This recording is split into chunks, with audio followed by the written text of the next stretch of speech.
ನಮಃ. ನನ್ನ ಹೆಸರು ವೈಷ್ಣವಿ. ಹೋದ್ಸತಿ ನಾವು 7 ಶುಭಾಷಿತ ಕಲಿತಿದ್ವಲ್ಲ ವಿದ್ಯೆ ಮಹತ್ವದ ಬಗ್ಗೆ. ಅದೇ ತರ ಇವತ್ತು 3ನೇ ಇನ್ನೊಂದು ಶುಭಾಷಿತ ಕಲಿಯೋಣ. ವಿದ್ಯಾ ದದಾತಿ ವಿನಯಂ ವಿನಯಾದ್ಯಾತಿ ಪಾತ್ರತಾಂ ಪಾತ್ರತ್ವಾತ್ ಧನಮಾಪ್ನೋತಿ ಧನಾತ್ ಧರ್ಮಂ ತತಃ ಸುಖಂ. ನಾವೆಲ್ಲರೂ ಅನ್ಕೋತಿರ್ತೀವಲ್ಲ ನಮಗೆ ಸುಖ ಸಿಗ್ಬೇಕು ಅಂತ. ವಿದ್ಯಾವಿಂದ ಸುಖ ಹೆಂಗ್ ಸಿಗ್ತದ ಅಂತ ಈ ಶುಭಾಷಿತ ನಮಗೆ ಹೇಳ್ಕೊಡ್ಲಿಕ್ಕತ್ತದ.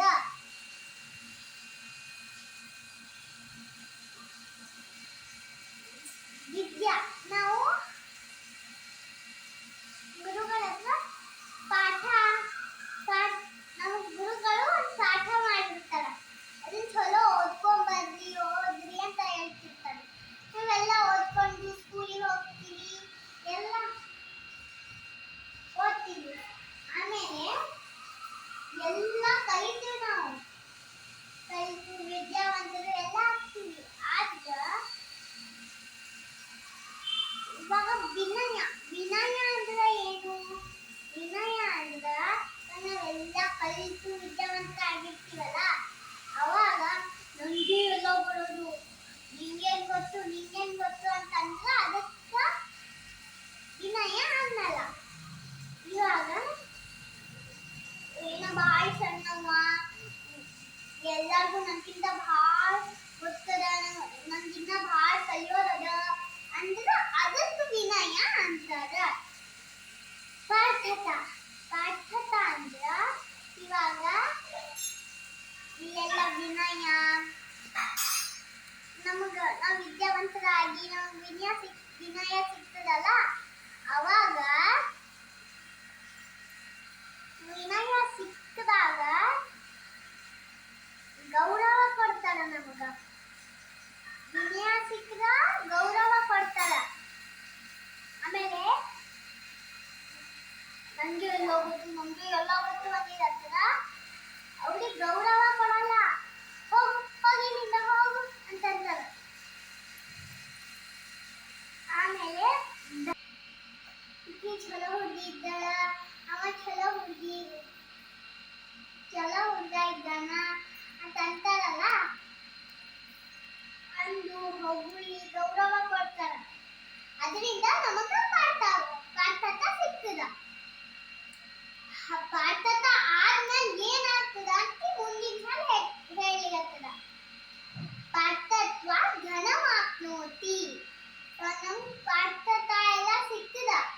ಎಲ್ಲಾರು ಹೊಗಳಿದ್ರ ನಮಗ ರೊಕ್ಕ ಸಿಗ್ತದ. ನಮಗ ಪಾಠ ಇತ್ತು ಅಂದ್ರ ನಮ್ಮ ಮೇಲೆ ಎಲ್ಲಾರು ನಂಬಿಕೆ ಇರ್ತಾರ. ನಂಬಿಕೆ ಇಟ್ಟು ನಮ್ಗ ಕೆಲಸ ಕೊಡ್ತಾರ. ನಾವು ಕೆಲಸದಿಂದ ಸಂಪಾದನೆ ಮಾಡಬಹುದು. ಅದರಿಂದ ಸಂಪಾದನೆ ಮಾಡಿ ರೊಕ್ಕ ಗಳಿಸಬಹುದು. ಈ ಮುಂದೆ ಹೇಳ್ಯಾರ ಧನ ಧರ್ಮಂ. ಹಂಗಂದ್ರ ಇವಾಗ ನಮಗ್ ರೊಕ್ಕ ಸಿಕ್ಕಿರ್ತದ. ಆ ರೊಕ್ಕದಿಂದ ನಾವು ಇನ್ನೊಬ್ರಿಗೆ ದಾನ ಮಾಡ್ಬೋದು. ಆ ರೊಕ್ಕದಿಂದ ಕಷ್ಟದಾಗಿದ್ದವ್ರಿಗೆ ಸಹಾಯ ಮಾಡ್ಬೋದು. ಆಮೇಲೆ ಹೋಮವನ್ನ ಮಾಡಿಸ್ಬೋದು. ಅದರಿಂದ ನಾವು ಧರ್ಮದ ದಾರಿ ಒಳಗ ಹೋಗ್ಬಹುದು. ಇದನ್ ಮುಂದೆ ಹೇಳ್ಯಾರ ಅಂದ್ರ ತತಃ ಸುಖಂ.